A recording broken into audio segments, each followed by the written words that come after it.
ஒரு நாட்டோட வளர்ச்சிக்கு முற்றுப்புள்ளி வைக்கிற முக்கியமான காரணம் தான் ஊழல். இந்தியாவிற்கு ஊழலற்ற சமுதாயம் கண்டிப்பா தேவை. ஏன் இந்த ஊழல் நடக்குது அப்படின்னு அலசி ஆராயிரப்ப நிறைய காரணங்கள் தென்படுது. ஊழலை தடுக்க சில வழிமுறைகளும் சட்டங்களும் இருக்கு. ஆனா அதை பின்பற்றாதது தான் ஊழலுக்கு முக்கியமான காரணம். இதை தடுக்கணும்னா கல்வி அறிவு விகிதம் முதல்ல அதிகரிக்கப்படணும், தண்டனை கடுமையாக்கப்படணும். இது அரசாங்கத்தோட வேலைன்னு பொதுமக்கள் ஒதுங்கி இருக்க கூடாது. நிர்வாகத்திறன்ல வெளிப்படையான தன்மை இருக்கணும். சட்டத்துல இருக்கிற தண்டனைகள் வலுவாக்கப்படணும். இதெல்லாம் செஞ்சாலே ஓரளவு ஊழல் குறைஞ்சிரும். அரசாங்கம் செய்யறதை தவிர்த்து தனி மனுஷனா சில விதிமுறைகள் பின்பற்றப்படணும். பணம் கொடுக்கறதும் வாங்குறதும் தவறுன்னு உணரணும். விழிப்புணர்வோட செயல்பட்டு மக்கள் ஊழல்வாதிகளை அடையாளம் காட்டணும். லஞ்சம் எனும் வார்த்தை அகராதியிலிருந்தே அகற்றப்படணும்.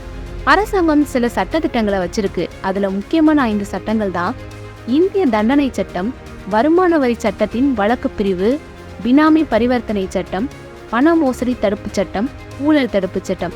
ஆனா ஊழல்வாதிகள் பயப்படுற அளவு சட்டம் இல்லாததுதான் இங்க பெரிய மைனஸ்.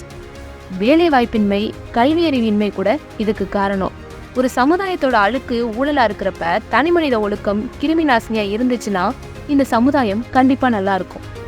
இந்தியன் 2 படத்துல கமல் சார் எப்படி ஊழலை ஒழிக்கிறாருன்னு இருக்கிற ஆர்வத்தை ரியல் லைஃப்ல யாரும் காட்டுறதில்ல. தண்டனைகள் கடுமையாக்கப்பட்டால்தான் தப்புகள் குறைக்கப்படும்.